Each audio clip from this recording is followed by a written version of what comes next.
Y pues acá les voy dando, ahí está, listo. Buenas noches a todas, a todos. Muchas gracias por su asistencia, su presencia en esta sesión del Diplomado en Derecho Penal Electoral. El día de hoy tenemos el gusto de estar con el maestro Daniel Díaz Cuevas, ya un amigo y muy conocido, digamos, uno de los más importantes ponentes de este diplomado, que ya tiene varias ediciones, en todas las cuales nos ha acompañado muy amablemente Daniel, y siempre estoy muy agradecido con él por hacernos el favor de conectarse. A veces lo ha hecho desde Tijuana, con 2 horas de diferencia, a las 5 de la mañana de allá. Entonces, el compromiso que ha tenido con este diplomado siempre lo agradezco muchísimo. Lo voy a presentar de manera muy breve. Es licenciado en Derecho, con especialidad en Derecho Penal, diplomado en Derecho Electoral y Derecho Probatorio, diplomado en Amparo por la Suprema Corte de Justicia de la Nación, y se ha desempeñado como secretario general jurídico, bueno, ahorita es secretario general jurídico en la Fiscalía Especializada en Delitos Electorales. Fue actuario, en la Sala Regional Especializada del Tribunal Electoral del Poder Judicial de la Federación, secretario técnico en la Fiscalía Especializada para la Atención en Delitos Electorales, asesor legislativo en la Cámara de Senadores en el periodo 2012-2016, y ha sido catedrático en la Universidad ISEL de las asignaturas Teoría del Delito, Penología y Práctica Forense Penal. Ha sido oficial conciliador y calificador en el Ayuntamiento de Nezahualcóyotl, así como ponente en distintos cursos, diplomados, entre ellos seminario de delitos electorales, este diplomado, en donde les digo ya tiene varias participaciones. También ha sido autor de libros, el libro digital Monitor Democrático 2019, Causas y efectos jurídicos del viraje electoral 2018 contra el pluripartidismo en México, la función de la división de los poderes y órganos constitucionales autónomos en el presidencialismo carismático en México, y asimismo es coautor de la Ley General en materia de delitos electorales comentada. Es un gusto para mí siempre saludarte, Daniel, darte la bienvenida a estas sesiones del diplomado, y pues todo tuyo los micrófonos. Gracias, buenas noches. Muchas gracias, Alonso, muy buenas, gracias por la presentación. Pues siempre es al contrario, el honor es para mí estar participando en la Escuela Judicial Electoral. Y bueno, pues un saludo a la directora, al pleno del tribunal, y siempre agradecido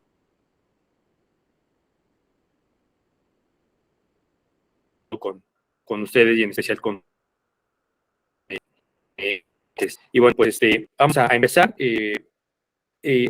Voy a compartir una presentación para el tema de la ponencia que será el día de hoy y el día de mañana, respecto de, si bien es cierto, hago un recorrido por toda la ley, pero también hago mención de algunos datos de históricos, un poco de historia, de o cómo hemos ido evolucionando sobre los delitos electorales en la Fiscalía, y en especial en lo que tiene que ver con violencia política de género. Y así vamos a ir estos 2 días sobre estos ejes temáticos, algunas diferencias que hay entre el sistema administrativo electoral y el sistema punitivo electoral. Y desde ahí algunas complicaciones con la experiencia y el día a día, pues hemos venido pues poniendo como foco rojo de lo que se tiene que hacer, de lo que se tiene que estar trabajando. Y bueno, pues ahí así va a versar estos 2 días que tendremos de plática. Entonces déjenme hacer poner la presentación en la pantalla para irnos guiando. Y si tienen algún comentario, alguna pregunta, pues no hay problema porque me interrumpan y expongan su duda, la pregunta, el comentario que tengan que realizar.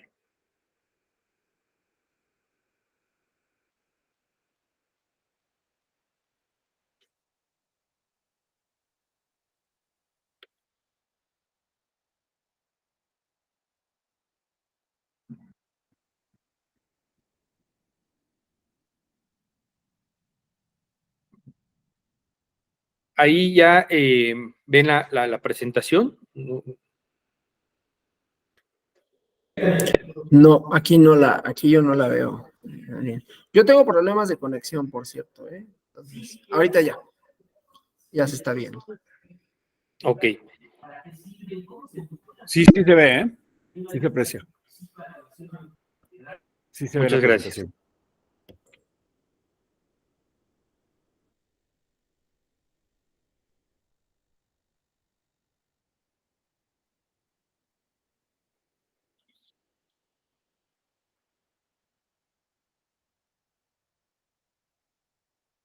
Ok, bueno.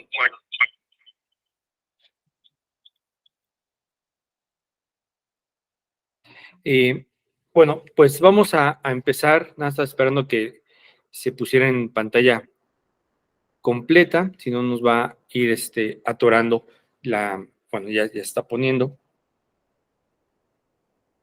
Que sí, quién sabe, yo también he tenido ahí luego en ocasiones un poco de problema en la conexión de internet en estos días. Realmente no sé si sea por el calor que se ha sentido o por esos cambios climáticos, pero bueno, siempre creo que justo esta semana se ha complicado más el problema de internet. Bueno,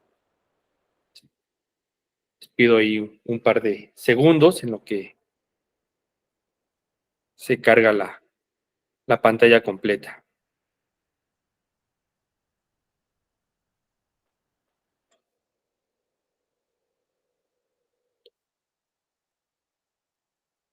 Bueno, es importante ver este tipo de definición. Yo le puse derecho penal electoral, pero realmente esta definición, este concepto, pues va más pegado a lo que se refiere con el derecho penal electoral y en ese sentido, bueno, más bien al derecho penal como tal. ¿Por qué lo establezco así? Y seguramente ya lo tienen que tener muy presente, porque estas dos palabras es lo fundamental que se tiene para el derecho penal, tanto el adjetivo como como el sustantivo. Es decir, en este conjunto de normas bueno, yo lo pongo así textual porque así González de la Vega lo establece como un conjunto de normas que tiene la finalidad principal de tutelar el ámbito punitivo y el adecuado desarrollo de los procesos electorales. Pero yo creo que más que conjunto de normas, hoy en día tendríamos que estar ya hablando de un sistema de normas penales. Creo que el sistema ya nos genera, o toda esta gama de derechos que hay, cómo han ido evolucionando incluso los derechos, ya no podríamos estar hablando de un conjunto de normas, sino de un sistema de normas penales.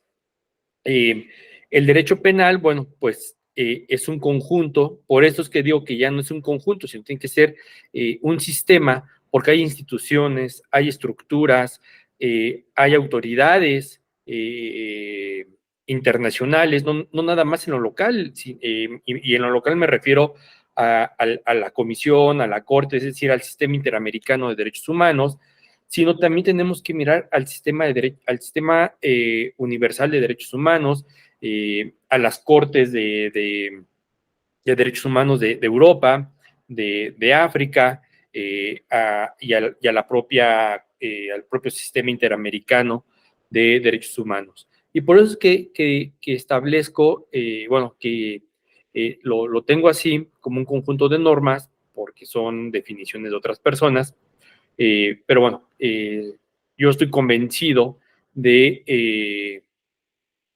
que tenemos que estar hablando ya de un sistema de normas en México en el tema de derecho penal. Ahora, para partir de esto, tenemos que generarnos las bases constitucionales de este derecho penal. Esto proviene del artículo 73, en el cual empiezan o nos rige esta fracción 21 de los topes mínimos que tiene que tener los tipos penales. Recuerden que todo delito, delincuencia organizada, privación ilegal de la libertad, delitos electorales, tiene un mínimo de pena y un máximo de pena, y algunos tipos penales tienen agravantes. Entonces, tendremos que estar, y más adelante iremos observando cómo vamos aplicando todo esto. Ahora, el Congreso es el que tiene esta facultad de empezar a generar los tipos penales, las sanciones, la materia que vamos a aplicar. Si bien es cierto que la ley general en materia de delitos electorales, que por cierto voy por ella,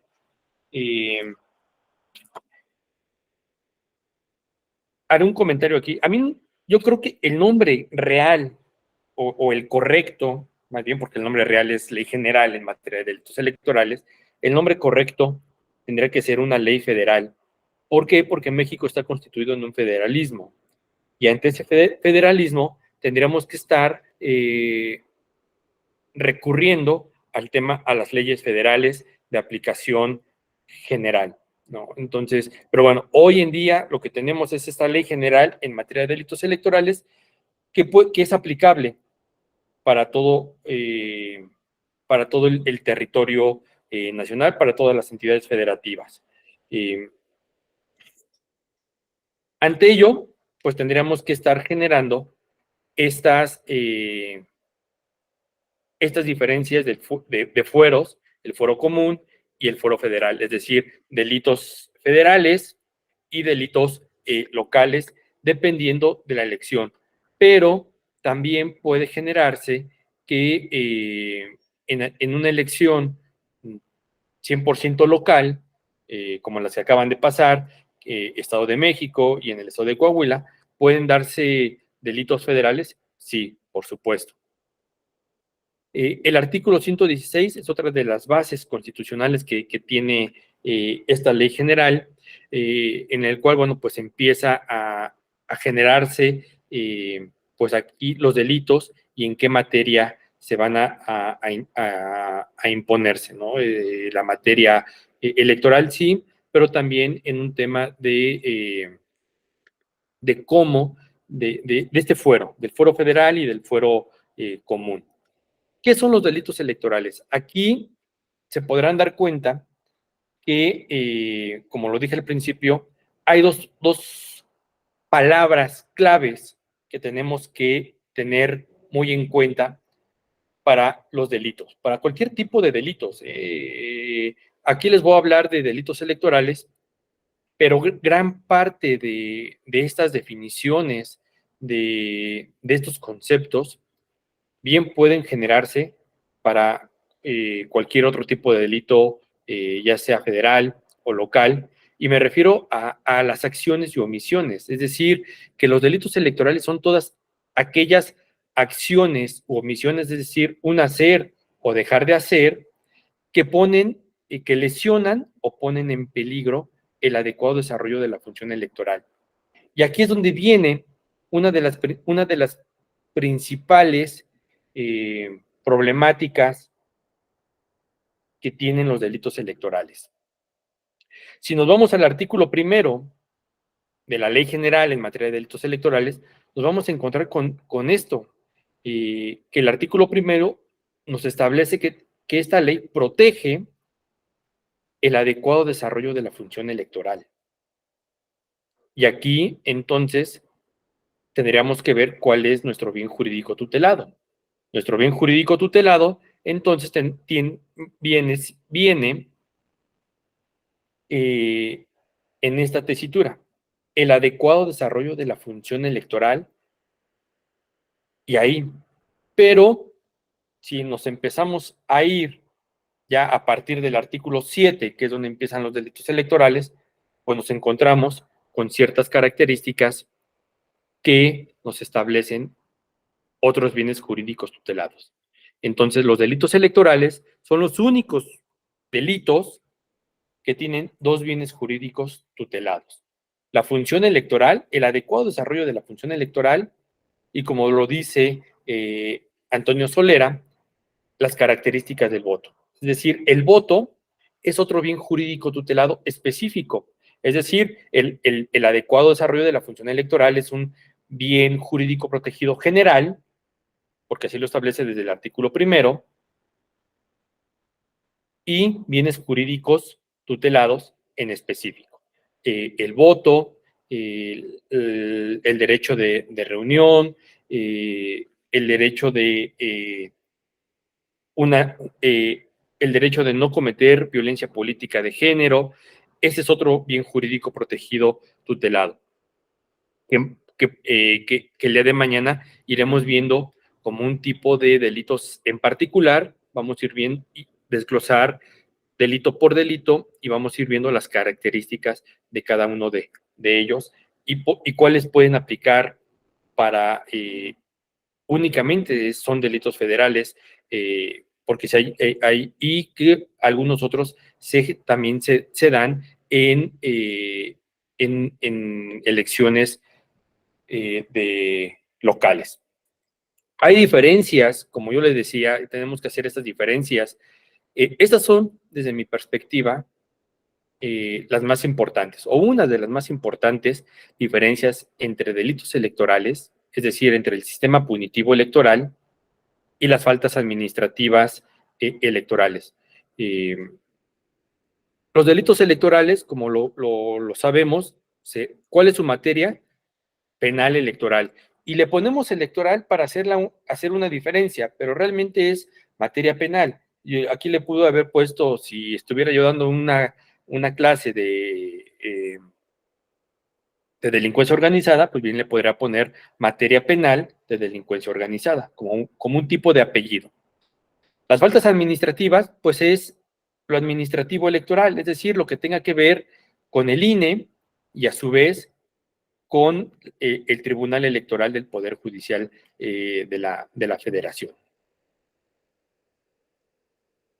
¿Cuáles nuestras leyes? Nuestra ley adjetiva y nuestra ley sustantiva, pues es la Ley General en materia de delitos electorales y el Código Nacional de Procedimientos Penales. Habrá estados que tengan alguna ley electoral propia, sí, es probable, pero ya en su mayoría como dije, se van sobre la Ley General en materia de delitos electorales. El Código Penal también es de gran relevancia, el Código Penal Federal también es de gran relevancia, y eso lo vamos a ver más adelante por qué. Entonces, básicamente, en los delitos electorales nos basamos en tres leyes, en dos leyes, bueno, en dos códigos y en una ley. Ley General en materia de delitos electorales, el Código Penal Federal y el Código Nacional de Procedimientos Penales. En el sistema administrativo electoral, pues ahí es diferente. Ahí, para poder impugnar, no sé, tal vez en algún JDC, pues se ocupa la Ley General de Procedimientos e Instituciones Electorales, la Ley General de Medios de Impugnación en materia electoral, los códigos electorales estatales, y también esta ley de partidos políticos, ¿no? Que ahora va a tomar mucha relevancia con todo esto que están haciendo estos frentes que van a generarse, y tenemos que estar muy, muy atentos, ¿no? ¿Por qué? Porque la ley de partidos políticos sí establece los frentes y ahí hay algunas peculiaridades muy importantes que tenemos que ver con eso. Las autoridades también son diametralmente opuestas en tema de delitos electorales. ¿Quién investiga? Es el Ministerio Público Federal. ¿Y ante quién va a solicitar alguna sanción, una salida alterna o un juicio abreviado? Pues ante los jueces penales, es decir, los jueces de distrito especializados en justicia penal acusatorio.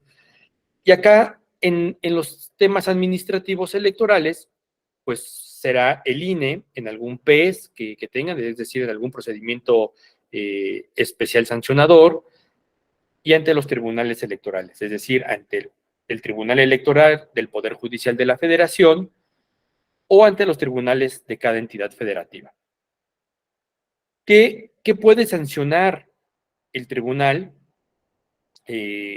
Lo más que puede, lo más grave que puede generar es una nulidad de elección. Eso es lo más grave. Y un juez penal, ¿qué es lo más grave que puede sancionar? Privar de la libertad a alguien que haya cometido un delito. Verán que son dos cosas totalmente opuestas, graves igual, o digamos que es la última ratio que se utiliza en esto, pero esa es una de las grandes diferencias. Las consecuencias, ya lo dije, bueno, además es una sanción pecuniaria, es decir, una multa, porque así lo establece la Ley General en materia de delitos electorales, y estas penas privativas de la libertad. Las consecuencias en el ámbito administrativo sancionador electoral, pues son infracciones, también son multas, o puede ser alguna cancelación de registros, alguna invalidez de actos, y como ya lo dije, por lo último que va a sancionar alguna de las salas o sala superior, pues es esta nulidad de la elección. Esas son algunas de las diferencias que puede haber entre el sistema punitivo electoral y el sistema administrativo sancionador electoral. Una de las más importantes, no lo anoté aquí, pero se los menciono, es cuando se hacen actos de molestia. Si algún precandidato o alguna candidata siente que es violentada en sus derechos político-electorales, ¿qué va a ejercer? Pues un JDC, ¿no? El Juicio de Protección Ciudadano. Y alguna sala regional, o en su caso, porque normalmente siempre llegan a la sala superior, o el tribunal, vamos a dejarlo en el tribunal electoral, pues lo va a resolver, y ya sea que le restituya los derechos que esta persona se haya quejado. Aquí, ¿cuál es uno de si el Ministerio Público hace un acto de molestia con un ciudadano, con una ciudadana, pues la defensa va a ser el amparo. ¿Cuál es la diferencia entre un JDC y un amparo? Que en el JDC y en cualquier otro medio de impugnación en materia administrativa electoral, es sumario, se resuelven en no más de 15 días, pero además no tiene esta suspensión de actos. Los actos corren, siguen, ¿no?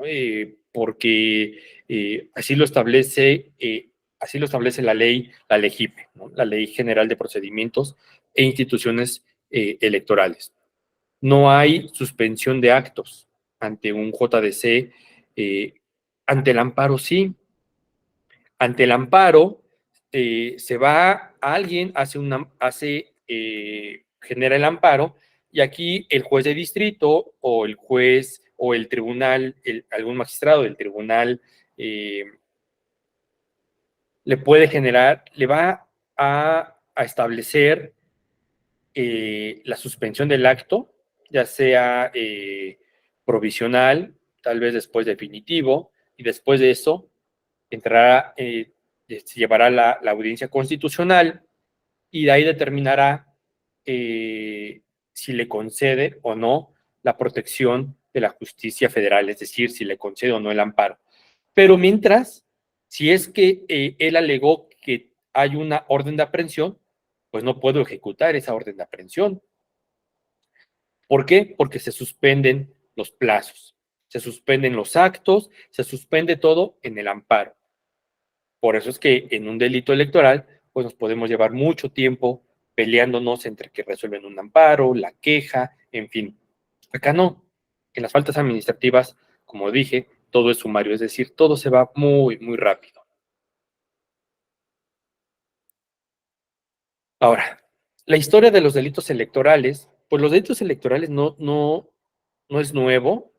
Esto, como ustedes podrán ver, viene desde la época romana, mediana, media, desde la época media, desde la época napoleónica, y desde ahí venimos arrastrando la compra del voto, el fraude electoral, la inhabilitación, incluso en la época romana se establecía la pena capital. Y aquí en la época romana cuando yo estudié la maestría en el INACIPE, me recomendaron una lectura muy buena y si la pueden conseguir, yo realmente no la he podido conseguir en físico, lo tengo en digital, si no, bueno, pues ya por medio del coordinador del diplomado, le comentan y yo se los puedo enviar, pero ese libro es muy bueno, se llama En defensa de Murena. Murena quiso ser senador, a él lo acusaron como de un tipo de cohecho. ¿Y cuál fue su delito que él cometió? Que el día de la elección para elegir a los senadores, reúne a la gente en su casa, los invita a desayunar y le dicen que voten por él. Eso se da hoy en día en México, pues a lo mejor no tanto así ya, pero sí existen estas casas amigas, ¿no? Y qué es lo que tenemos que estar combatiendo. Entonces, y bueno, pues al final ya no les voy a platicar más del libro, consíganlo, En defensa de Murena, léanlo y verán cómo desde entonces se generan los delitos electorales, desde esta época, desde la Edad Media, desde la época romana, la época napoleónica, pero también en México. En México, desde el Código Penal de Martínez de Castro, 1871, se empiezan a dar este desarrollo de los delitos electorales aquí en México. Desde 1871 que se dan estos tipos penales que no distan mucho igual, fraude electoral, compra de votos, pues venimos, bueno, en esta reforma, en la primera reforma grande que se tuvo en México, 1977, pues se empiezan ya a pulir estos delitos electorales y pasan posteriormente al Código Penal Federal. Ahí estaban los delitos electorales, si no mal recuerdo, a partir del 407 del Código Penal Federal, estaban los delitos electorales. Pero llega la reforma, yo le digo que una de las más importantes también, misceláneas electorales, 2014, y esta se da en el marco del Pacto por México. Viene este Pacto por México, se dan estas reformas estructurales, energética, educativa y laboral, y la transformación del Distrito Federal a la Ciudad de México y la reforma electoral. La reforma electoral, donde se crean la Ley General de Partidos Políticos. No teníamos una ley de partidos políticos antes del 2014. En esta reforma se crea esta ley general en materia de partidos políticos y se crea la ley general en materia de delitos electorales. Se extraen los delitos del Código Penal Federal y se crean y se vuelven a pulir, se vuelven a generar nuevos tipos penales en esta ley general en materia de delitos electorales a partir del 2014. O sea, a partir del 2014 tenemos esta ley general en materia de delitos electorales que hasta la fecha ha tenido alteraciones, sí ha tenido algunas, alteraciones, me refiero a algunas reformas, sí, como algunas, sobre todo la más sustancial, a mi parecer, fue la incorporación del 20 bis. Y el 20 bis es la reforma o donde se tipificó la violencia política contra las mujeres en razón de género. En como les decía, bueno, pues esta reforma político-electoral del 2014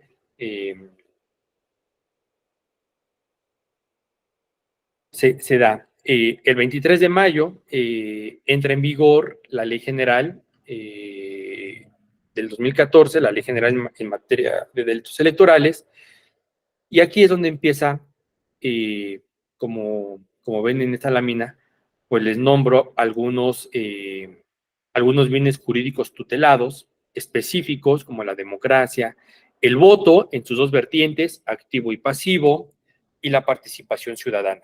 Y la participación ciudadana me refiero que está en la ley, me refiero a la consulta popular. Artículo 35, fracción octava de la Constitución Política. Esa es la participación ciudadana. ¿Qué le hace falta a esta ley? Y lo tomo ahorita porque vemos la participación ciudadana. No únicamente se refiere a la consulta popular. No hace mucho tuvimos un ejercicio de revocación de mandato. Y esa también es una participación ciudadana.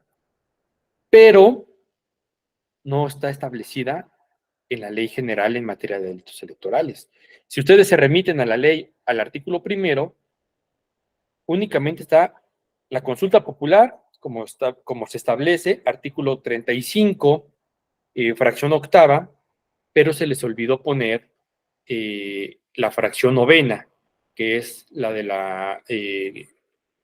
la revocación de mandato del artículo 35.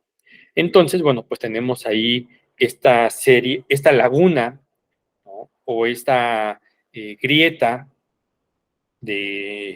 en cuanto a esta participación ciudadana, por lo que hace eh, a la revocación de mandato. El marco normativo, pues, nos lo encontramos en el artículo 102, que hace referencia al Ministerio Público, la ley de la Constitución Política de los Estados Unidos Mexicanos, la Ley General en materia de delitos electorales, los artículos 11, el artículo 11, fracción quinta, artículo 13, de la ley de la Fiscalía General de la República, el acuerdo A002-2019, por el que se instala la Fiscalía Especializada en Materia de Delitos Electorales. ¿Por qué? Porque en 2018 viene otra conversión de la Fiscalía General de la República. En 2018 se crea la Fiscalía General de la República, independiente del poder ejecutivo, y muere la PGR, o la Procuraduría General de la República. Ante eso, pues la Fiscalía especializada para la atención de delitos electorales, la entonces FEPADE, pues tampoco tiene ya cabida dentro de la Fiscalía General de la República, y mediante este acuerdo, el A002-2019, es cuando se instala la Fiscalía Especializada en Materia de Delitos Electorales. Es decir, hoy, por su acrónimo FICEL, pues lleva 4 años funcionando esta Fiscalía Especializada en Materia de Delitos Electorales. Y bueno, pues a partir del 20 de junio de este año, pues entra en vigor, bueno, aquí ya no ocupamos el reglamento de la ley orgánica, sino ya estamos utilizando el estatuto orgánico de la Fiscalía General de la República. Este se publicó el 19, el 19 de junio en el Diario Oficial, y entró en vigor el 20 de junio del 2023 el Estatuto Orgánico de la Fiscalía General de la República. Ese es el marco normativo de la Fiscalía. Pero no podemos seguir hablando de delitos electorales sin antes tener un antecedente de cómo nació la Fiscalía.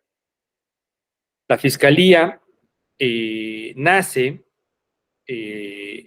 por un acuerdo el 23 de marzo de 1994 y nace porque en ese entonces, ese Consejo General del IFE, conformado por Santiago Krill, por el maestro José Agustín Ortiz Pinchetti, el actual titular de la Fiscalía Especializada, exhortan al Procurador General de la República que que instaure una fiscalía especializada y crean el 23 de marzo de 1994 la entonces FEPADE, por este exhorto que hace este Consejo General del IFE. Así transcurrimos hasta el 2018, parte del 2018, el 14 de diciembre del 2018, se expide la ley orgánica donde establece lo que ya les mencioné, que se instala una nueva fiscalía, se deja insubsistente la FEPADE y nace FICEL. Después se crea entra en vigor la Fiscalía General, la ley de la Fiscalía General, en la cual crea la FICEL, y bueno, ahora ya estamos completos en reglamentos, estamos en esta ley general, en esta ley de la Fiscalía General de la República y su estatuto orgánico. Bueno, esta es parte también de la historia, su antecedente que viene del 94, vía un exhorto de este Consejo General del INE. Ahora, esta es la tríada electoral que tenemos aquí en México y que a su vez se genera en un ámbito estatal. En el ámbito estatal están los soples, los tribunales electorales locales y las fiscalías electorales estatales. Pero esta es la tríada electoral a nivel federal. El INE, y lo pongo, nada más puse tres puntos del INE que desde mi perspectiva se me hace lo más importante que hace el INE. Organizar una elección, administrar todo este andamiaje para poder llevar a cabo una elección y algo muy importante, fiscalizar los procesos electorales. Eso que hace el INE, en parte, ¿qué es? Combatir el lavado de dinero. Combatir que entren recursos ilícitos e ilegales a las campañas electorales para beneficiar a un partido político, alguna coalición o algún candidato o alguna candidata.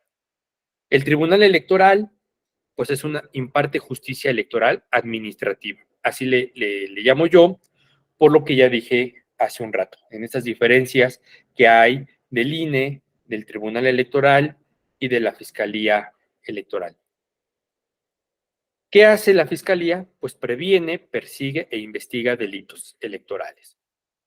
Y aquí es donde nosotros vamos, digamos, si lo podemos imaginar como una carretera, en una carretera paralela, vamos en caminos paralelos, que en algún momento se va a hacer una intersección, es decir, una especie de Y, y vamos a caminar juntos. Y después nos volvemos a separar un poco en el camino, pero siempre de manera paralela. ¿Por qué? Porque cuando el Ministerio Público quiera judicializar una carpeta, se judicialice o generemos una salida alterna o solicitemos una orden de aprehensión, una orden de presentación, el Ministerio Público no va a acudir al Tribunal Electoral del Poder Judicial de la Federación. Va a acudir con el juez de distrito que está adscrito al Poder Judicial de la Federación. Es diferente. Jueces de distrito especializados en el sistema de justicia penal acusatorio. Pero estas son las tres autoridades que hay a nivel federal, esta tríada electoral, como le llamamos, de esto. Ahora, nuestra competencia. Este artículo para mí es uno de los más importantes porque me genera me vislumbra hasta dónde puedo alcanzar yo de competencia en un tema local. ¿Y dónde vamos a tener competencia? Pues en los procesos electorales federales, sin lugar a duda. Es decir, 2024 vamos a entrar de lleno con todo, porque es un proceso electoral federal, o donde el INE ejerce su facultad de atracción, como ha sucedido en algunos estados, donde el INE ejerce esta facultad de atracción, organiza la elección local, y por ese solo hecho de que el INE organice y lleve y desarrolle la elección, la jornada electoral, en una elección local, tenemos competencia nosotros para cubrir todos los delitos electorales, ya sean del fuero común o del fuero federal.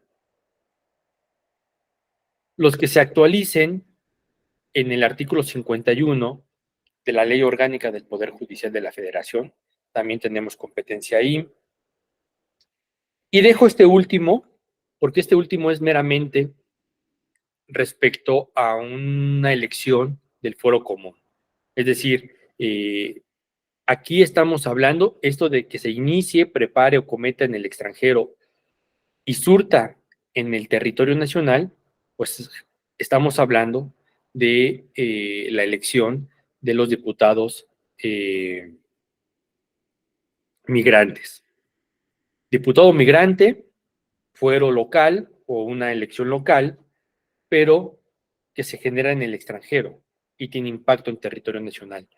Ahí no importa si es local, si es un proceso electoral federal o un proceso electoral local, no importa. Es decir, todos estos votos en el extranjero que se desarrollaron y que incluso por primera vez se desarrollaron de manera presencial en el extranjero, en consulados de Canadá y de Estados Unidos, vía correo postal y vía voto electrónico, tenemos competencia nosotros. Si el INE llega a detectar alguna anomalía en estos votos, nos va a dar vista. ¿Y cuál es uno? Y aquí permítanme ponerles un ejemplo. Cuando en el 2015 se genera el voto en el extranjero, estoy hablando del estado de Chiapas, y el INE, después de la elección, se percata que hacen mal uso, este Consejo General hace mal uso de esta plataforma. Y el INE encuentra votos provenientes de Egipto, de Andorra, de Europa, incluso gente que habitaba en Chiapas, votó por el diputado migrante. Entre alguna otra cosa que Sala Superior le ordena al INE también destituir a este consejo general por faltas en la paridad de género. Entonces, viene la paridad de género, se destituye, nos dan vista por la paridad de género y por este mal uso del voto en el extranjero. Nosotros atendemos estas denuncias y el Poder Judicial Federal nos concede 7 órdenes de aprehensión, las cuales ejecutamos sin problema ante este consejo o ex consejeros de Chiapas en el 2015. Bueno, esto es lo que nos establece la ley orgánica del Poder Judicial de la Federación respecto de la competencia que nosotros tenemos, ¿no?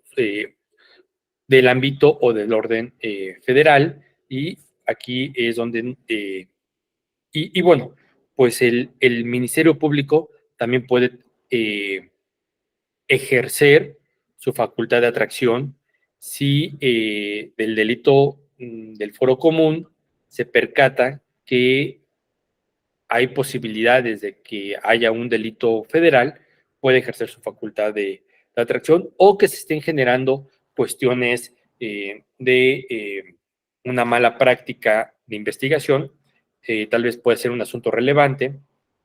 ¿Y qué nos pasó cuando hizo una facultad de atracción el Ministerio Público Federal en el caso de Odebrecht? No es cierto, perdón, fue en el caso de Zafiro. En el caso de Zafiro, el Ministerio Público investigaba y posteriormente nos damos cuenta que ese dinero que supuestamente se desvió, pues no provenía de las arcas o de la recaudación estatal, sino que fue un dinero que aportó la Hacienda Pública Federal. Y ante eso, ejerce la facultad de atracción el Ministerio Público y nosotros investigamos ese delito por el desvío de recursos. Aquí, bueno, pues es esta competencia residual que nos da el artículo 22 de la Ley General en materia de delitos electorales entre estas autoridades de las entidades federativas, así como esta autoridad federal.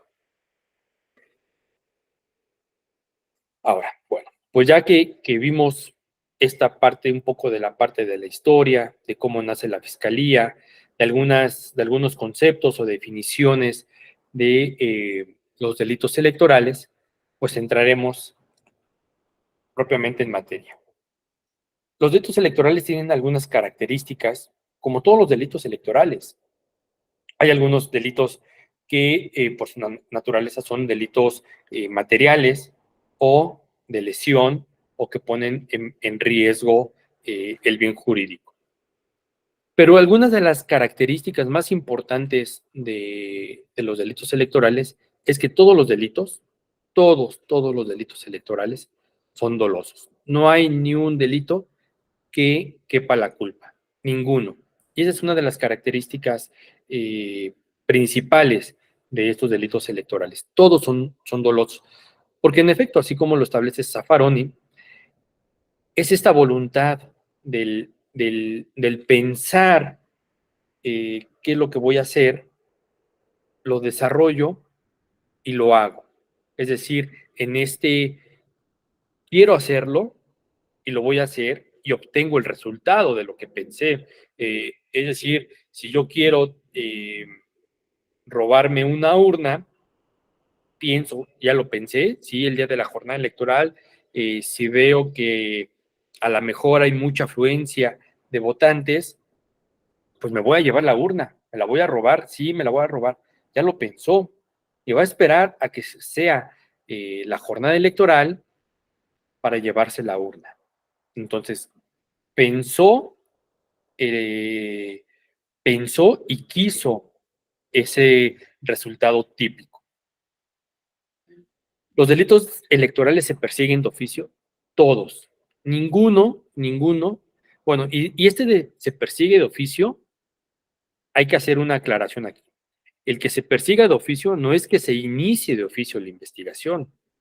El Código Nacional nos establece que para que pueda funcionar o para que pueda actuar el Ministerio Público, tiene que haber una denuncia o querella. Y ustedes me van a decir, pero es que ahí establece el hecho noticioso. Sí, pero es muy complicado, ¿no? Y más hoy en día con este tema de fake news. ¿Por a eso se refiere, no? Algún tema de alguna noticia, algún noticiero, o las redes sociales que digan, oigan, es que en la casilla 38 bis hay disturbios. Y a lo mejor llegamos y no hay disturbios, la votación se está desarrollando con gran tranquilidad, con mayor de manera normal. Entonces, por eso es que nosotros hemos optado por que se establezca denuncias. Y los delitos electorales funcionan por denuncias, no por querellas, sino por denuncias. Una vez atendiendo esta denuncia, pues entonces sí se persigue de oficio. ¿Y qué es el investigar de oficio?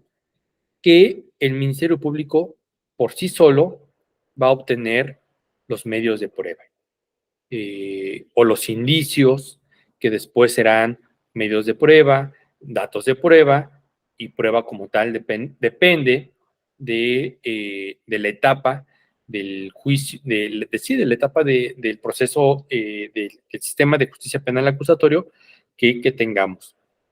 Pero mientras encontraremos indicios, el Ministerio Público tendrá que desarrollar su investigación con, eh, pues sí, con estas,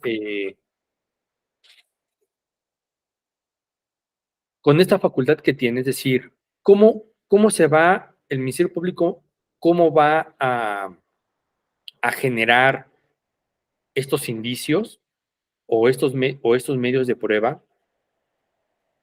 El Código Nacional de Procedimientos Penales establece una triada de la investigación, pero se le olvidó una parte fundamental para la investigación, y es por eso que yo le llamo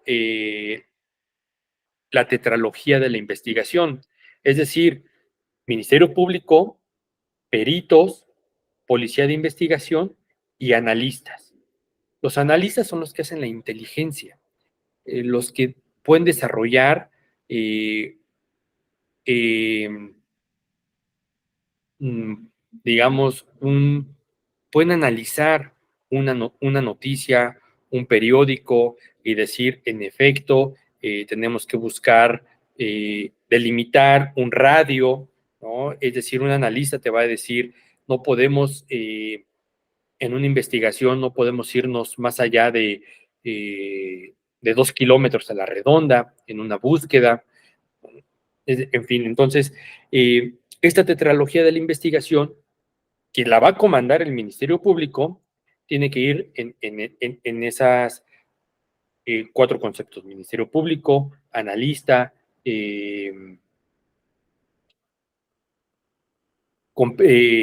analistas, policía y perito.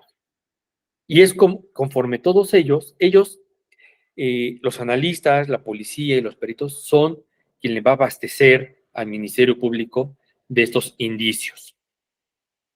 Estos indicios que a su vez, pues tienen que llegar con una cadena de custodia, guardarse en una vasija, en un contenedor, meterse a la bodega de indicios, y ya que esté listo el Ministerio Público con el desarrollo de su investigación, pues tendrá, con todos estos indicios, podrá ya solicitarle al juez de distrito una audiencia para la vinculación e imputación del delito. Y es así como se persiguen los delitos electorales de manera oficiosa. Los delitos electorales, bueno, como ya lo dije, pues son competencia de jueces penales o jueces que tienen su especialidad en el sistema de justicia penal acusatorio, pero que sean federales. Yo no le voy a, el Ministerio Público Federal nunca le va a solicitar una audiencia a un juez penal del foro común porque no tenemos competencia. Pero sí, por eso es que menciono mucho a los jueces de distrito, porque es el primer filtro que nosotros tenemos o es donde se va a desarrollar todas las audiencias que se tengan. Los delitos electorales tienen una estructura compleja, sí, algunos son muy complejos, son muy subjetivos, pero sin embargo, a pesar de que estas hipótesis normativas sean complejas, se pueden judicializar. No, si no, imagínense, no se lograría ninguna judicialización de las carpetas. Pero, ¿qué es lo que sí tiene que tener en esta estructura los delitos? ¿Qué es lo que de cajón nos pide el juez? Que acreditemos las circunstancias específicas de modo, tiempo y lugar, o de comisión. Es decir, cómo fue, cuándo fue, quiénes, dónde. Todas esas preguntas se las tenemos que decir al juez. ¿Y cómo las vamos a obtener? Pues sin lugar a dudas, siguiendo un ciclo de investigación penal efectiva. Y este ciclo de investigación penal efectiva, pues tiene que ser continua, muy organizada, y aquí es donde viene entre que tiene que ser organizada y planeada, pues viene el plan de investigación. ¿Qué va a investigar el Ministerio Público? ¿Cómo lo va a investigar? Tiene que hacer un análisis, por eso es que tienen que entrar los analistas de la información para que le ayuden al Ministerio Público a hacer este análisis, y posteriormente tiene que ser explicativa, es decir, argumentativa. Ante esto, pues si nos vamos a las primeras letras de continua, organizada, planeada, analítica y explicativa, casi tiene que ser la investigación, pues ese es un acrónimo que se llama COPAE. Entonces, así tiene que ser este ciclo de la investigación, y que sin duda va a ser efectiva, ¿no? Este ciclo de la investigación. Y bueno, pues estas son parte de las características de los delitos electorales. Los tipos penales por sujeto activo. ¿Quiénes pueden cometer delitos electorales? Cualquier persona, y por cualquier persona entiéndase ciudadano, ciudadana, pues ya con 18 años. Si no tienen 18 años, si tienen 17 años, no cometen delitos electorales o no cometen delitos, sino faltas administrativas, y eso lo tendríamos que estar remitiendo al sistema de justicia para adolescentes. Y aquí, bueno, si un menor de edad comete un delito federal, como todavía no está implementado el sistema de justicia para adolescentes, aquí ¿qué tenemos que hacer? Pues hacer una incompetencia y mandarlo al foro común, porque ahí sí ya está instalado el sistema de justicia juvenil o de justicia para adolescentes. Los delitos electorales prescriben cuando son cometidos por alguien que es mayor de edad. Cuando son cometidos por menores de edad, no prescriben, sino ahí caduca. El delito o la falta caduca. Entonces, tenemos que ver la caducidad, si se trata de un menor de edad, o una prescripción, si nos referimos a alguien que es mayor de edad. Entonces, son cosas que ustedes tienen que tener muy en cuenta si es que van a litigar en algún momento los delitos electorales. Bueno, cualquier persona, y para cualquier persona están estos artículos, el 7, 7 bis, 10, 13, 15 y 19. Después de esos delitos, de ahí en fuera, todos los delitos me va a pedir una calidad específica. Funcionario electoral, el artículo 8, y ojo aquí, funcionario electoral, este artículo en específico se relaciona totalmente con el artículo 1 de la Ley General en materia de delitos electorales. Si recuerdan, yo les dije que el bien jurídico tutelado general es el adecuado desarrollo de la función pública electoral. ¿Y quiénes pueden cometer este delito? Únicamente el funcionario electoral o la funcionaria electoral, integrantes de los OPLES, integrantes del INE, incluso aquel ciudadano, aquella ciudadana que esté fungiendo como presidente de una mesa directiva de casilla. Esos ciudadanos, el presidente, el escrutador y los secretarios, se vuelven funcionarios electorales y pueden cometer delitos electorales atendiendo a que estén violentando el adecuado desarrollo de la función pública electoral, a pesar de otros delitos que se puedan dar. Pero el artículo 8 es específicamente para el funcionario o la funcionaria electoral. El artículo 9 también es exclusivo para la funcionaria partidista, el funcionario partidista. Servidor público, pues el artículo 11, por excelencia. El artículo 11 bis, el 18 y el 20 son exclusivos para los servidores públicos, los candidatos o las candidatas electas, precandidatas, candidatos. Pues, tenemos el artículo 12, el artículo 14, los ministros de culto, el artículo 16. Bueno, me regreso al artículo 12 y el artículo 14. Piensen ahí otro inconveniente que tiene la ley. Si se dan cuenta, aquí hablamos de precandidatos o de precandidata, pero no hay algo que nos llame para los candidatos independientes. Ese es un tema muy, muy importante que quiero tratar con ustedes. Alguien que quiera ser precandidato, obviamente debe estar afiliado a un partido político, algún instituto político, es candidato, hace precampaña y de ahí tiene el mote o ya le dan la candidatura. ¿Qué pasa con aquel ciudadano que quiere ser candidato independiente? No le podemos dar la calidad de precandidato, de precandidata. Él no entra a una precandidatura, él no entra a una competencia. Es más, ¿cómo le llamamos? Aspirante a candidato independiente. ¿Y cuál es, digamos, su precampaña, si así lo queremos llamar? Pues la recolección de apoyo de los ciudadanos. Pero no es una precampaña, es una recolección de apoyo que hace para recolectar firmas y poder acreditar el apoyo ciudadano y ser candidato independiente. Pero si él en este inter de aspirante a candidato genera un delito, pues no lo puedo sancionar.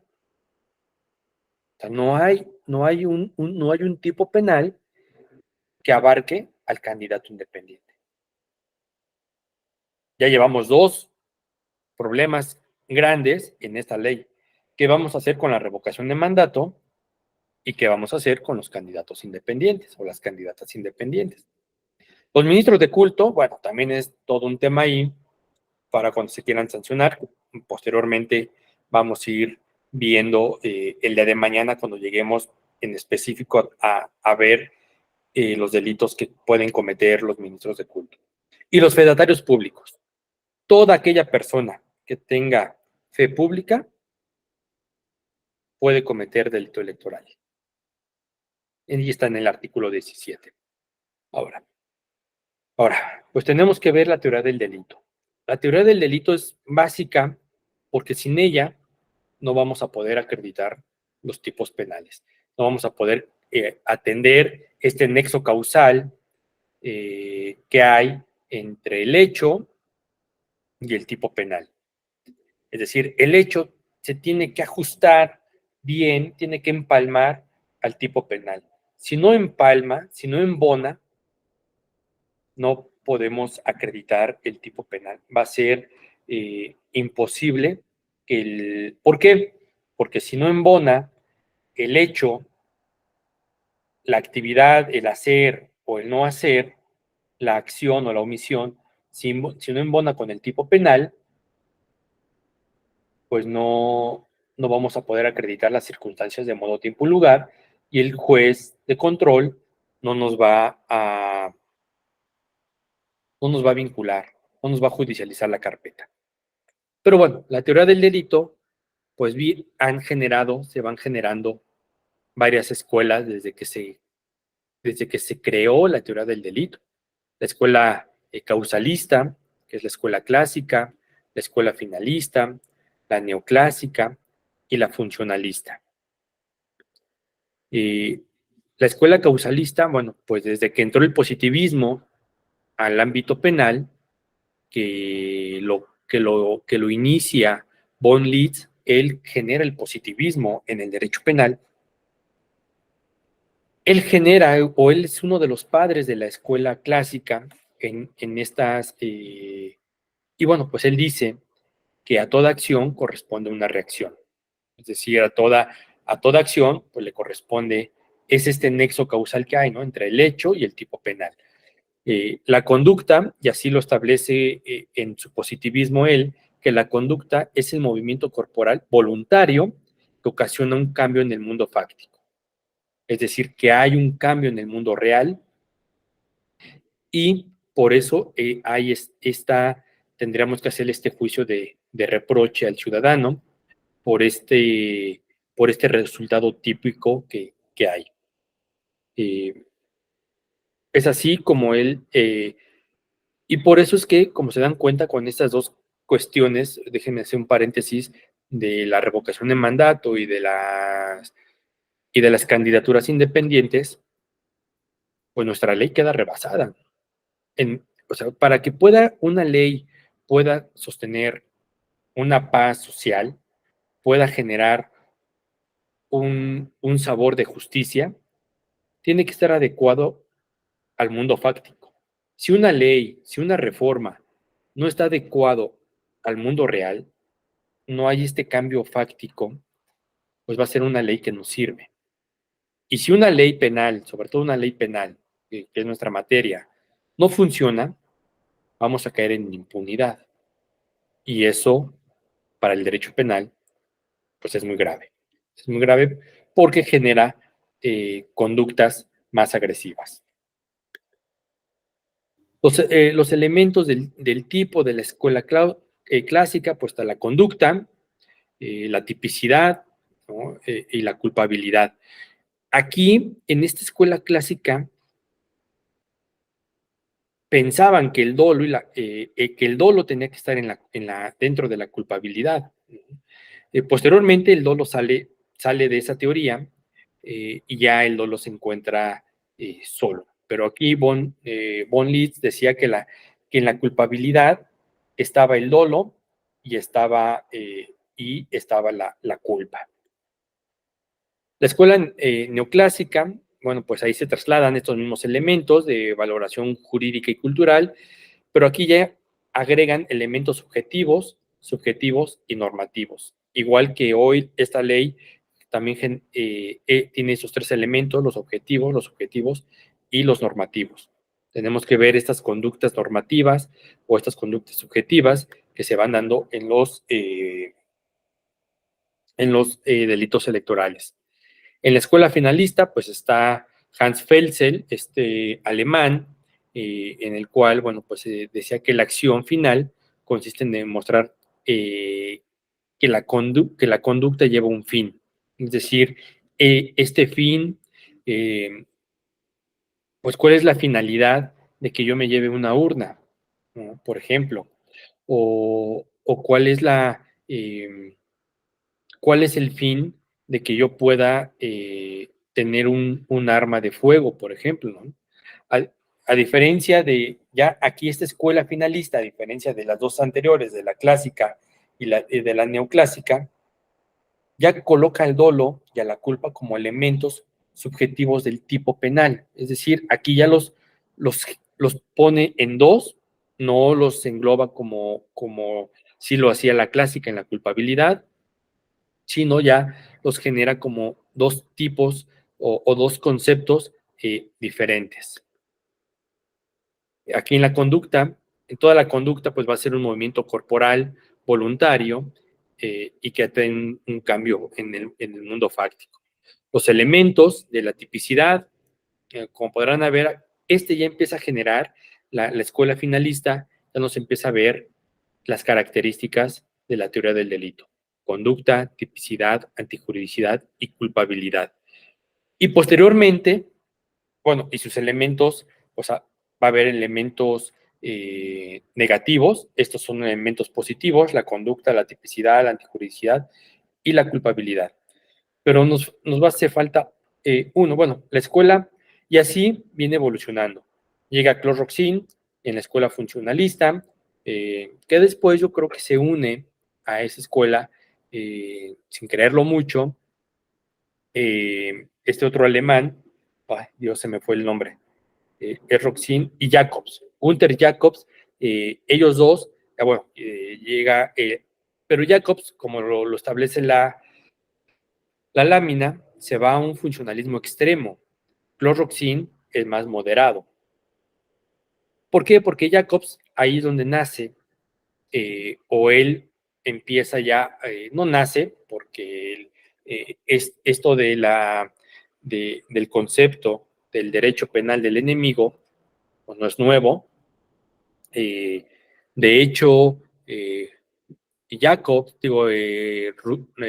Jacobo Rousseau en su libro del contrato social, ahí él ya establecía que a todos aquellos que rompieran con el pacto social eran enemigos del Estado.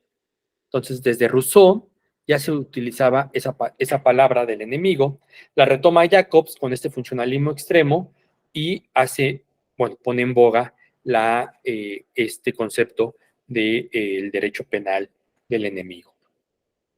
Reconocen los elementos de la teoría finalista con un enfoque de política criminal. Aquí ya entra la política criminal, se inclina más por una punibilidad para resolver los problemas del ámbito social. Es decir, es un poco de la prevención hacia el delito. Es decir, cómo podemos evitar que la sociedad cometa algunos problemas, cometa delitos. Bueno, pues con la prevención, con la capacitación y con que no se rompa este pacto social desde que se hablaba desde Rousseau. Pero ya aquí tenemos los elementos del tipo penal, es decir, este ya es la teoría del delito. La conducta o hecho que puede generarse en un hacer y no hacer, una tipicidad, una antijuridicidad, una culpabilidad y una punibilidad. Y hay otros que le ponen en estos elementos positivos el dolo y algunos otros elementos. Pero creo que estos 5 puntos son los básicos para la investigación, como les dije, esta investigación penal efectiva. Pero, ¿qué pasa con esos elementos positivos? Pues como todo, tenemos elementos negativos. Si hay una ausencia de conducta, pues no va a haber delito. Si hay una tipicidad, tampoco. Una causa de justificación, una inculpabilidad, que aquí entran los menores, por ejemplo, y excusas absolutorias. Es decir, la conducta o hecho, como ya lo dije, pues es este comportamiento humano de uno hacer o un hacer. La tipicidad, pues es la adecuación de la conducta al tipo penal. La antijuridicidad, pues es la conducta que se considera como delito, es decir, lo que se establece como tipos penales en la ley general en materia de delitos electorales. Y la culpabilidad, pues es ese nexo psicológico o emocional que une al sujeto con el resultado material. Y la punibilidad, bueno, pues es el elemento secundario que consiste en el merecimiento de la pena. Y esta punibilidad, pues es exclusiva del Poder Judicial de la Federación. Él es el que pone la pena. Nosotros investigamos y propondremos una pena, pero con todos estos elementos que se le van a llevar a cabo al juez, pues él es quien va a decidir qué pena le va a poner a la persona que se le está siguiendo en este delito. La ausencia de conducta, bueno, pues es esto clásico que en la carrera de Derecho nos enseñaron, ¿no? El sueño, el hipnotismo, la fuerza mayor, irresistible, el sonambulismo, bueno, pues eso ya me imagino a alguien que se quiera robar la casilla, diga es que andaba sonámbulo, no, pues no es posible, ¿no? Pero bueno, pues, pero sí a lo mejor por una fuerza mayor, ¿no? Que alguien se lleve la casilla, y por esté lloviendo, ¿no? O esté temblando y resguarde la urna y diga, no, es que se la quiso llevar, no, pues simplemente yo la resguardé porque estaba temblando o venían, era posible que estaba lloviendo tan fuerte que era posible que se mojaran y se dañaran las boletas que ya estaban marcadas adentro, en fin, ¿no? Es una ausencia de conducta. La tipicidad, pues es este error de tipo, ¿no? De los elementos objetivos o subjetivos, es decir, hay tipos penales que nos dice en la jornada electoral, y aquí me voy a adelantar un poquito, eso los quería dejar para mañana, pero me voy a adelantar un poco. Hay tipos penales que dice el día de la jornada electoral.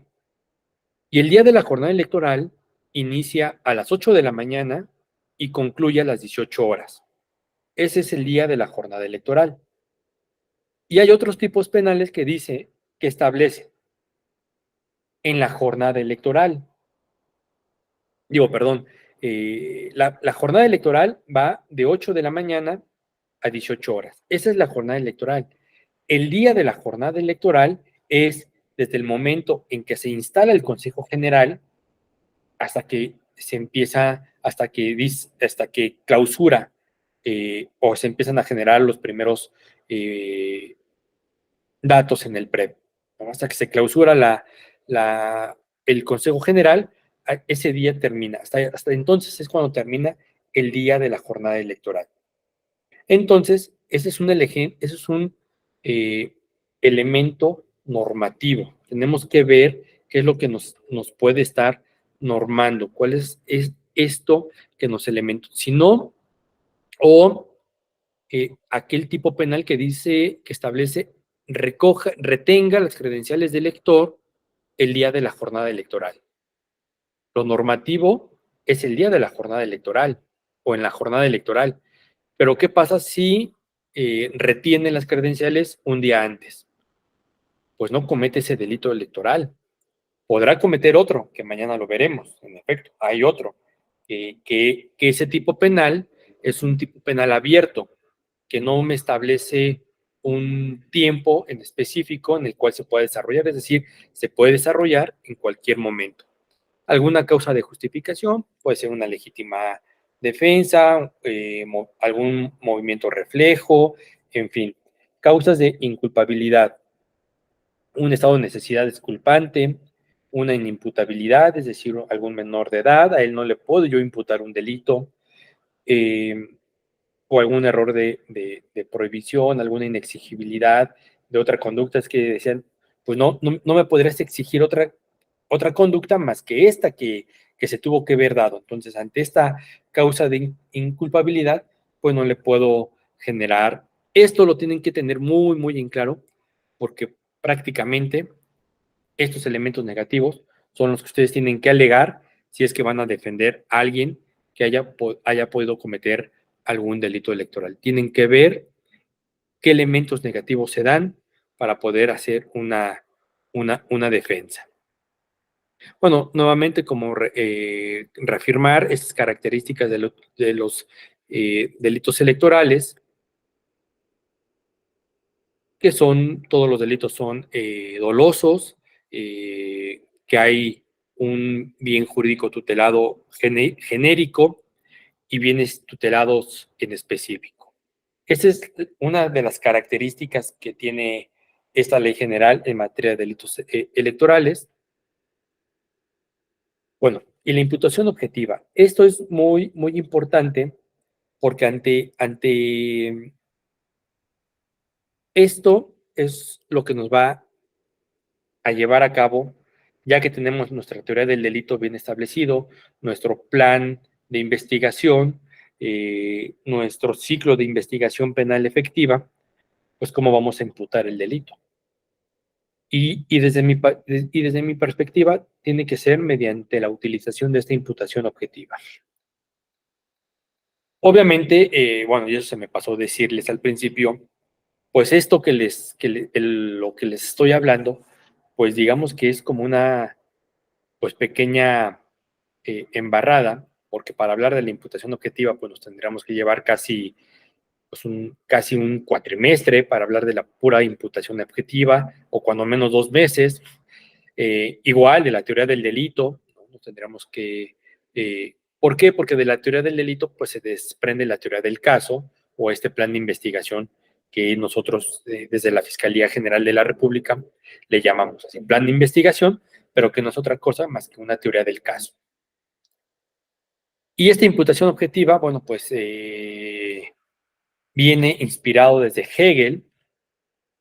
Honing, pues establece que la imputación objetiva es el resultado como objeto de la imputación del que actúa como sujeto y el resultado que se obtiene. Como podrán ver, siempre va a ir vinculado un resultado. Siempre tiene que haber un resultado, ya sea de hacer o de no, o de riesgo, de lesión o material.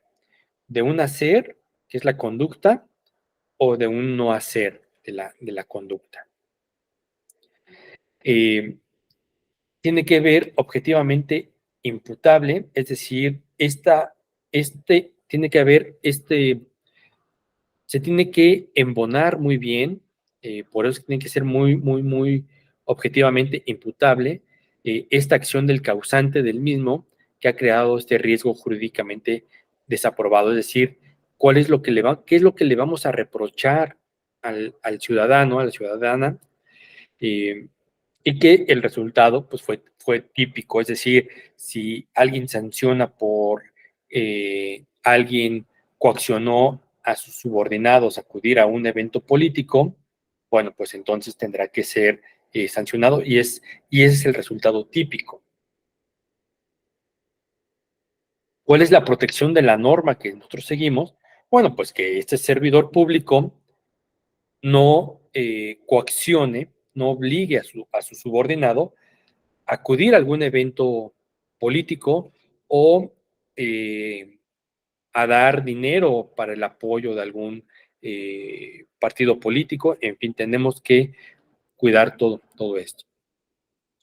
Y así, bueno, y en esto, bueno, pues tenemos que ver estas conductas que tienen que establecerlo como objetivamente imputables, normativas, imputables y objetivos, subjetivos y normativos, y que todo esto se haga imputable a la persona, al ciudadano, a la ciudadana, al servidor público. Ahora, la prescripción. De aquí nos tenemos que trasladar a esto, porque es muy importante. Y de aquí les recomiendo que vean el Código Nacional, el Código Penal, porque la prescripción se norma en el Código Penal a partir del artículo 110, y es lo mismo. Déjame ver si por aquí tengo a la mano mi Código Penal.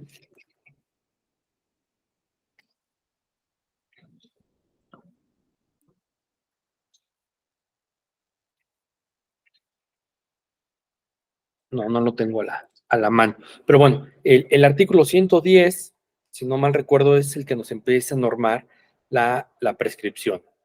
Y en la prescripción, pues no es otra cosa más que el simple transcurso del tiempo de cuando se comete el delito y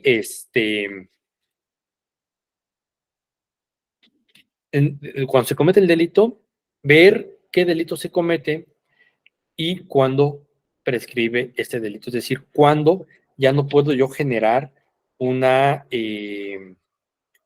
investigación como tal.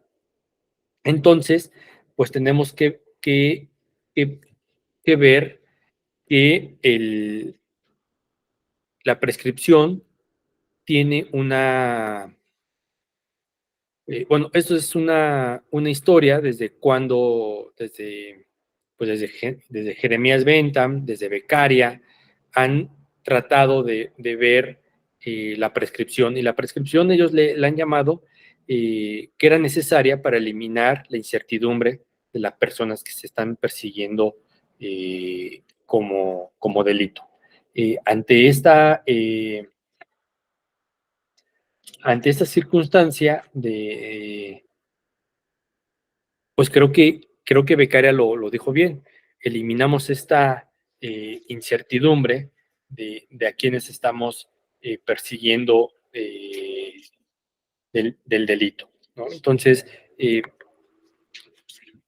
incluso, bueno, pues como lo vimos, los delitos electorales que empezaban a generarse en México en el Código de Martínez de Castro, pues ahí mismo, en ese mismo código, también se establecía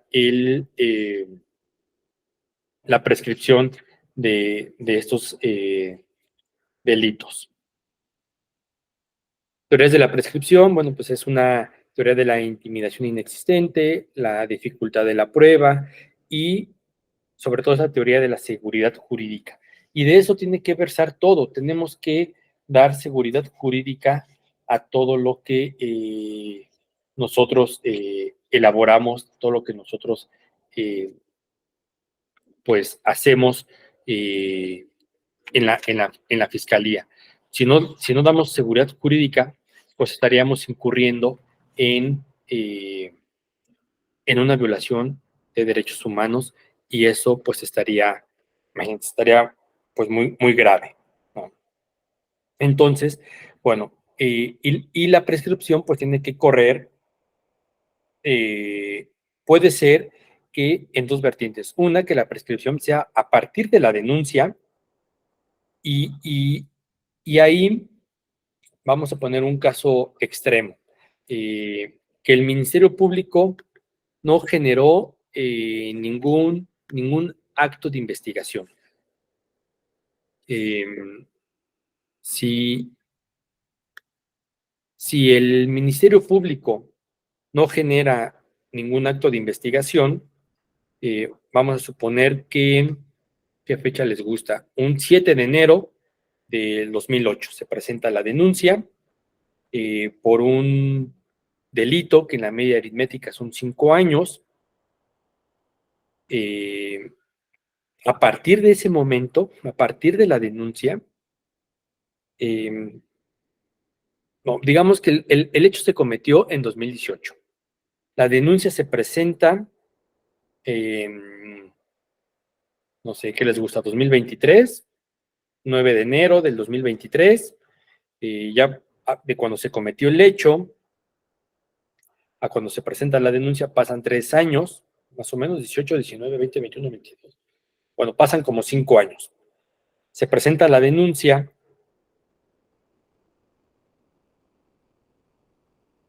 A partir del 5 de mayo del 2019, tengo que contar yo mis 5 años para poder prescribir el delito.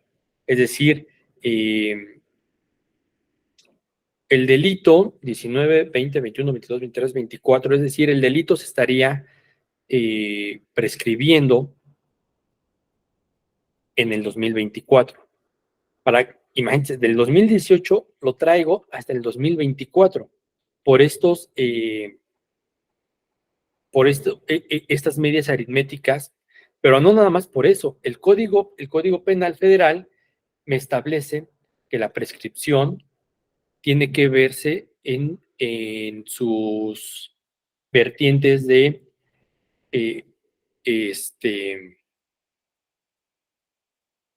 se me fue el término de atenuantes, de agravantes y también atenuantes, que es muy difícil que en un delito pueda haber atenuantes, pero sí en las agravantes. Es decir, si la media aritmética en el delito simple me da 5 años, pero veo que porque se trata de un servidor público tiene un agravante, a esta prescripción o a estos 5 años le tengo que aumentar el tiempo que me marca la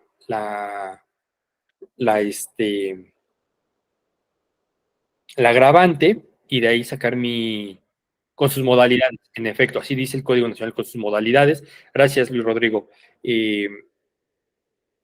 Con sus modalidades y desde ahí entonces tiene que partir la prescripción. Si no hay un agravante, si no hay una modalidad, que puede ser en estas dos vertientes, un atenuante o un agravante, pero digo, normalmente siempre va a haber agravantes, tiene que considerarse la prescripción. Si el delito no contiene ningún agravante, bueno, pues se va a una prescripción simple, sin problema, pero sí cuando hay un agravante, se tiene que considerar esta modalidad.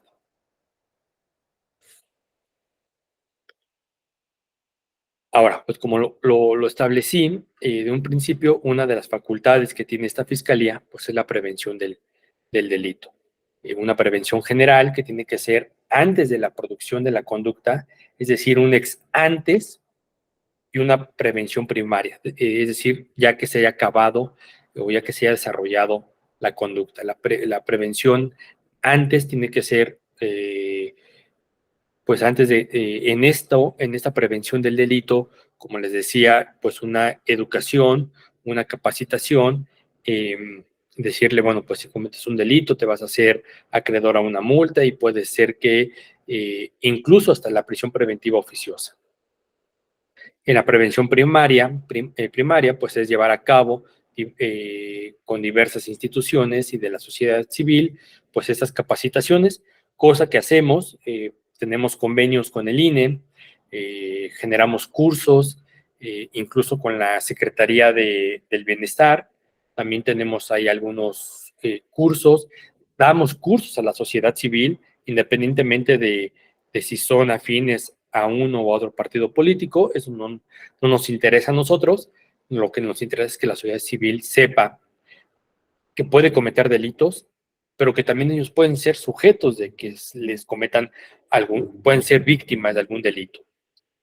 La prevención especial, bueno, pues una vez que ya está producida la conducta, tiene que ser aplicada a la persona que cometió el delito, y normalmente en estos delitos electorales se da mucho esta prevención especial. Y me refiero a, en un delito electoral, muy difícil vamos a llegar a la tercera etapa del juicio, es decir, a la tercera etapa del sistema de justicia penal acusatorio, que es el juicio. Normalmente nos quedamos en salidas alternas. Hay por ahí uno que otro que dice, no, yo me voy a un abreviado, y bueno, pues nos vamos al abreviado.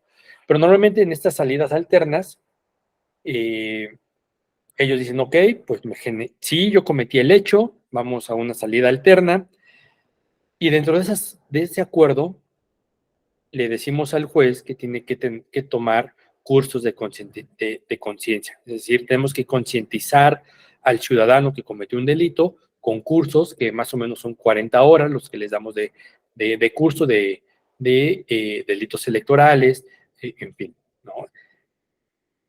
Si comete un delito de violencia política, bueno, pues son delitos electorales más un curso de violencia política. Una prevención secundaria o terciaria, pues es la aplicación de la pena, alguna modificación de las leyes penales, en fin, ¿no? Tal vez pueda ser que sea sujeto a una prisión preventiva oficiosa, pero bueno, pues puede haber alguna modificación en la cual después pueda salir. Y estas son algunas características de de los delitos electorales, de la prevención de los delitos electorales, despliegues ministeriales, blindaje electoral, que eso es muy importante. Aquí sí, ya sea de la elección que sea local o sea federal, siempre vamos a hacer este aseguramiento temporal de los bienes de las dependencias que tengan a su cargo programas sociales, siempre, ¿no? Y normalmente siempre nos vamos no en contra, sino siempre vamos a asegurar a la Secretaría del Bienestar, porque es la que tiene pues, el mayor campo de acción de esos programas sociales. La capacitación en materia de delitos electorales, como lo he reiterado, es importante, sobre todo estos grupos vulnerables, ¿no? Sobre todo estos grupos vulnerables, decirles que nadie les puede condicionar su programa social, que nadie les puede quitar su credencial de elector, en fin, entre otros. A los agentes del Ministerio Público también hay que estarlos capacitando,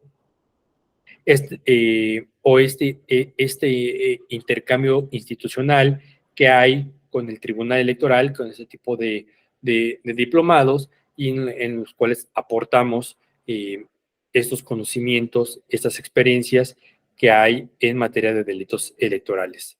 intercambio de información, eso es básico para nosotros, con entidades como el INE, la Secretaría de la Función Pública, las fiscalías locales. ¿Por qué? Porque de ahí nace el blindaje electoral. O, pues más que el blindaje, la política criminal. Y la política criminal nos ayuda, entre otras muchas cosas, lo más importante, a generar mapas de calor. Mapas de calor o mapas de riesgo. Es decir, vamos coloreando, sí, en efecto, amarillo, el amarillo pues no hay problema, el color naranja, bueno, pues ya vemos que hay un poco mayor de delincuencia, en un tema de color rojo, bueno, pues ya tendríamos que ver. ¿Por qué? Porque cuando generamos este tipo de despliegues ministeriales, también tenemos que ver qué tipo de incidencia delictiva hay en cada estado, hay en cada entidad federativa. Sí, ¿por qué?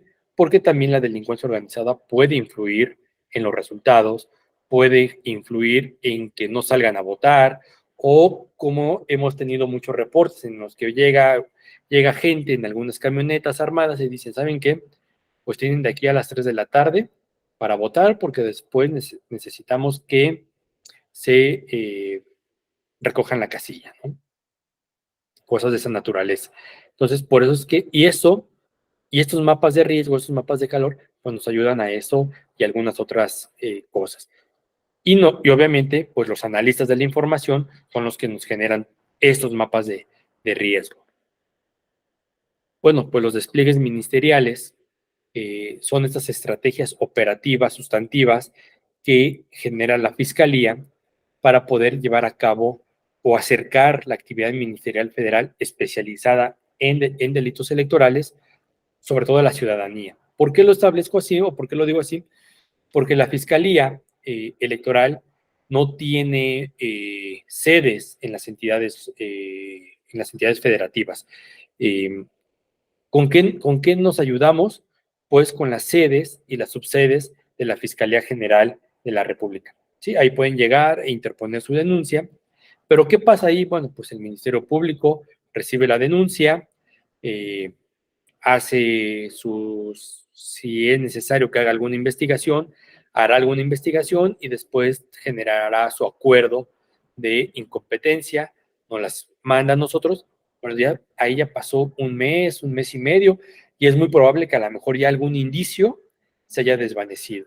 Entonces, por eso es muy importante estos despliegues ministeriales, porque nosotros trasladamos a los ministerios públicos y si hay un que hacer una investigación ahí, pues el Ministerio Público especializado comandará, organizará esta investigación para traerse bajo esta cadena de custodia los indicios que más pueda. El blindaje electoral, como les comenté, bueno, pues es este aseguramiento de las secretarías que tengan apoyos sociales para eso. ¿Para qué? Por ejemplo, en la Secretaría del Bienestar, ellos tienen mucho parque vehicular, que normalmente, a mí me tocó estar en 2021 en Baja California, y todas las camionetas, todos los carros, no tenían su distintivo de ser carros oficiales de la Secretaría del Bienestar. Y esto, imagínate, si no lo hubiéramos asegurado, ¿qué hubiera pasado? Pues era muy probable que a lo mejor utilizaran esas camionetas para llevar gente o para llevar aguas a gente que está ahí votando, en fin, o ocupar las impresoras, las fotocopiadoras, para sacar propaganda, en fin, ¿no? Por eso es importante asegurar las oficinas de la Secretaría del Bienestar y de cualquier otra secretaría que se preste para esto. Esta capacitación, bueno, como ya lo dije, pues sobre todo es para saber decirles a los ciudadanos, a la sociedad civil, qué puede hacer, y a los servidores públicos qué pueden hacer y qué no pueden hacer. A la sociedad civil hasta dónde hasta dónde pueden ellos ser víctimas de un delito electoral. Bueno, el intercambio de información ya lo establecí. Y hasta aquí quiero dejar yo la presentación en los tipos penales para mañana entrar a establecer, pues uno por uno, porque pues son muchos tipos penales. Yo creo que sin exagerar, pueden ser más de 1000 tipos penales que contiene la Ley General en materia de delitos electorales. Y mañana entraremos a desarrollar conforme a esta lámina de quiénes pueden cometer delitos electorales. Vamos a ir desarrollando desde el artículo 13, desde el artículo 7 hasta el artículo 15 y ver cómo van desarrollándose estos tipos penales. El 8 también, como les dije, que ese prácticamente es exclusivo del artículo 1 o que tiene mucha relación con el artículo 1. Y yo estaría estos 10 minutos que nos sobran, pues es ponerme a disposición de ustedes por si tienen algún comentario o alguna pregunta.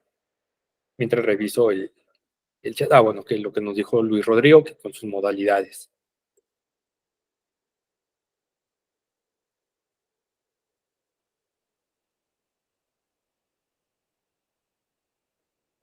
Noel, te escucho. Buenas noches.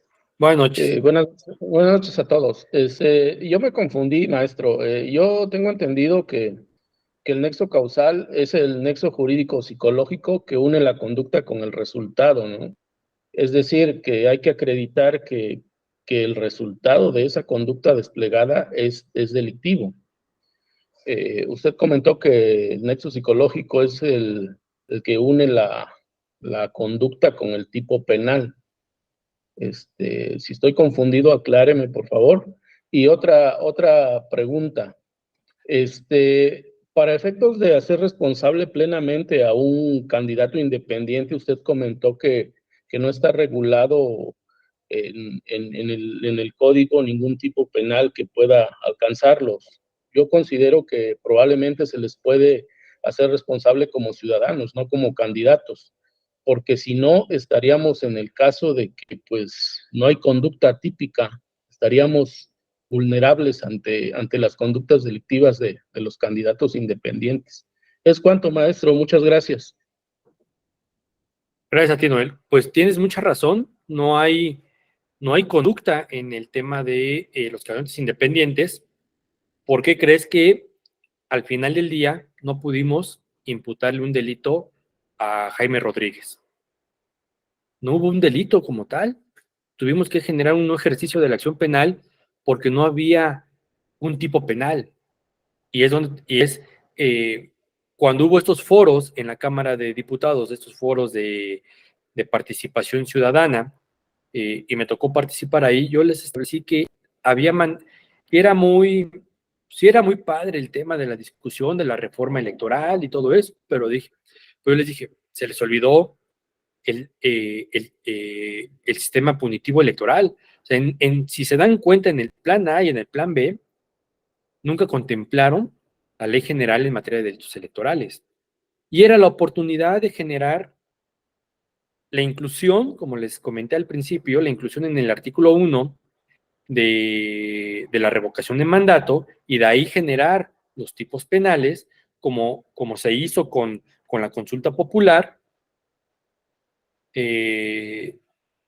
y las candidaturas independientes, ¿no? Las candidaturas independientes ya teníamos diciendo eso, incluso con el propio presidente de la Asociación Mexicana de Fiscales Electorales y Fiscal Electoral de Nuevo León, con Gilberto de Hoyos, es esa preocupación, ¿no? De qué vamos a hacer con los candidatos independientes si no tenemos un tipo penal para ellos. Tenemos para todos, pero no para ellos. Entonces, bueno, pues y te pongo ese ejemplo porque es el más presente que tenemos. Jaime Rodríguez, pues salió libre, ¿no? Salió libre porque no pudimos imputarles el delito. el cual decía el juez, pues ¿dónde está el delito? No hay un delito, porque nunca son precandidatos.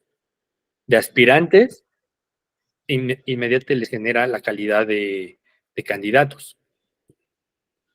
Y Ahí aplica, perdón, ahí aplica el nulo un crimen, nula pena sin el eje, ¿no? exacto.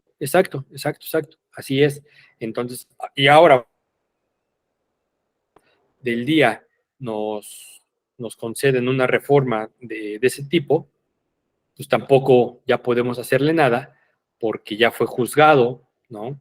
Y si no, estaríamos violentando el principio de nadie puede ser juzgado dos veces por la misma pena. Entonces, pues imagínate, o sea, ya, él ya está, digamos, libre de culpa, libre de pena.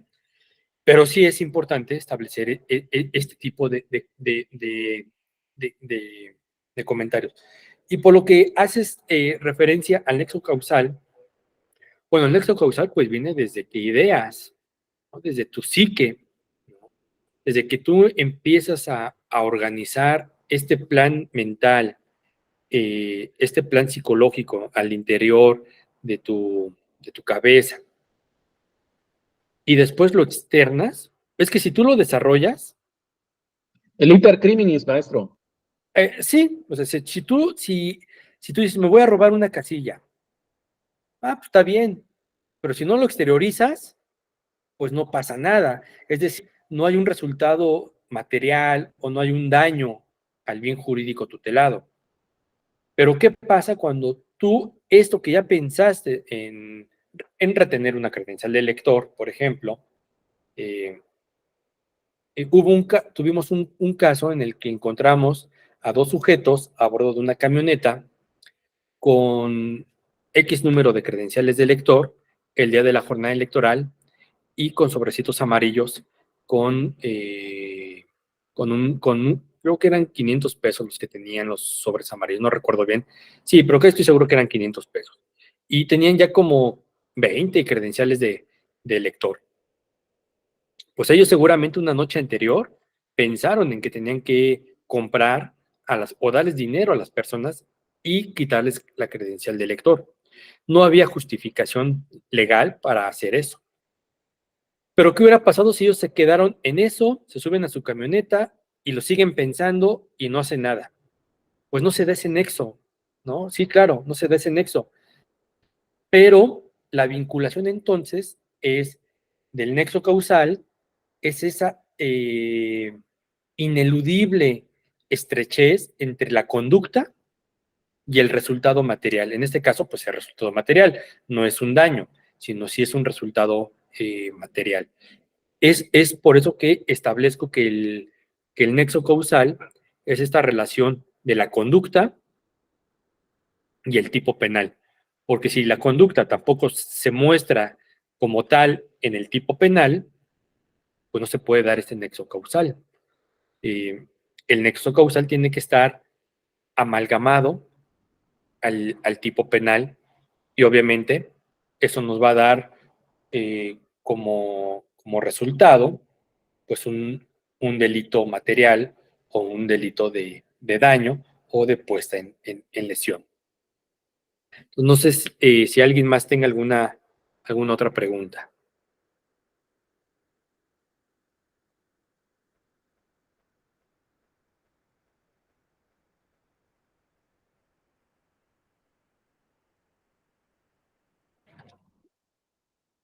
Entonces, Guadalupe, te Sí, escuchamos. muchas gracias. Buenas noches. Bueno, Doctor, preguntar, bueno, se comentaba que los delitos electorales se litigan ante sede judicial penal. En este caso, judicializada una causa, puedo entender que ya sea la persona física o moral, en este caso un partido político que haya señalado, que haya hecho la denuncia, ¿se puede constituir como coadyuvante? sí, un partido, digo, hasta el día de hoy, un partido político, ninguna institución, digo, así como tal, como una persona moral, pues no podría interponer una denuncia. Y siempre vienen, digamos, siempre es una persona física la que interpone la denuncia, en representación de, ¿no? Es decir, el INE, por ejemplo, tiene dos modalidades de interponer denuncias aquí con nosotros. Una es cuando nos manda una vista, y dos, cuando realmente viene su apoderado legal e interpone su denuncia. Los partidos políticos sí han interpuesto denuncias, pero vía algún secretario, alguna secretaria o su representante jurídico. El compliance aquí no funciona en el sistema electoral. Algunos han sostenido que puede aplicarse, si no mal recuerdo, creo que es el 241 del Código Nacional de Procedimientos Penales, en el cual dicen que se puede sancionar a una persona moral. ¿Y por qué no funciona aquí en los delitos electorales?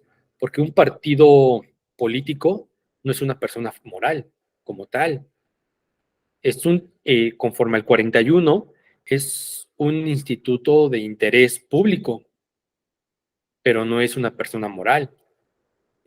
Tal vez estaríamos incurriendo, o tal vez se pudiera aplicar eso en alguna empresa que haya surtido algún bien sin estar debidamente registrada en el Registro Nacional de Personas Morales que tiene el INE. Pudiera ser, pero pues hoy difícilmente los candidatos no se arriesgan a contratar empresas de bienes y servicios que no estén en el Registro Nacional, ¿no? de personas morales. Entonces, sí, en los partidos políticos la única autoridad que puede sancionarlos vía multa es el INE y el Tribunal Electoral del Poder Judicial de la Federación. Nosotros no, por esa sencilla razón de que no son personas morales, sino son instituciones de interés público. Y su régimen es diferente. Por eso es que el compliance no podría aplicarles a ellos.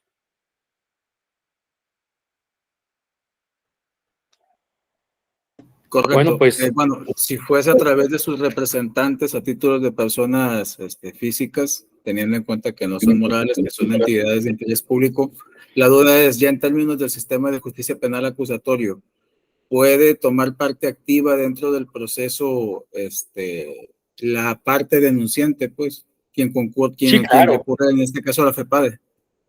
Sí, por supuesto. Ellos pueden ser coadyuvantes en cualquier momento.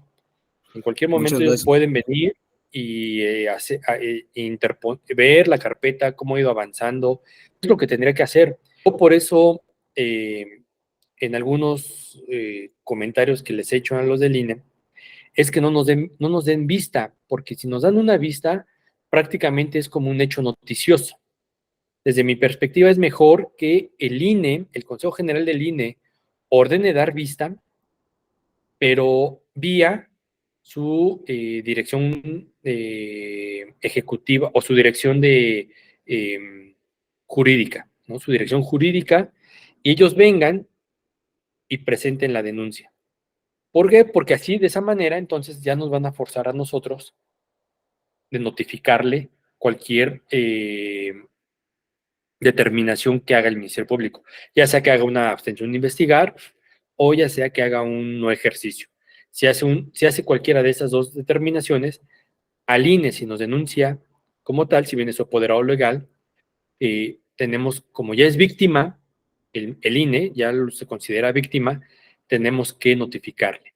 Y si el INE dice, oye, espérame, yo no estoy de acuerdo con este no ejercicio, no estoy de acuerdo con esta abstención de investigar, conforme al Código Nacional de Procedimientos Penales, tiene 10 días para inconformarse sobre esa determinación del Ministerio Público.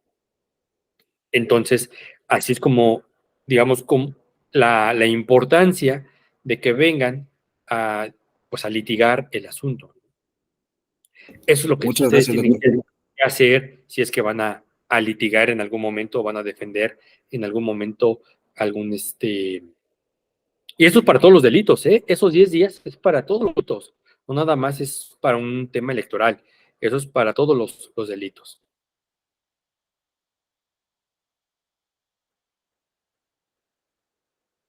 Bueno, no sé si haya más intervenciones, si no, por mí sería todo. Mañana nos veríamos igual a las 7 de la noche para ya hablar propiamente de un poco de los delitos electorales, irlos desglosando y si da tiempo, pues ver o voy a tratar de ir de mezclar junto con la criminología para que vean cómo opera el Ministerio Público con esta tetralogía de la investigación que es de suma importancia desde incluso cómo poder acordonar un lugar. Eso es extremadamente importante no, en cualquier tipo de delito, pero bueno, mañana lo estaremos viendo como tal. Por mi parte es todo, yo les agradezco su atención el día de hoy y que pasen muy buenas noches. Hasta luego. Buenas noches, gracias. Buenas noches, Buenas maestro. Gracias. Hasta luego, buenas Muchas noches. gracias. Buenas noches.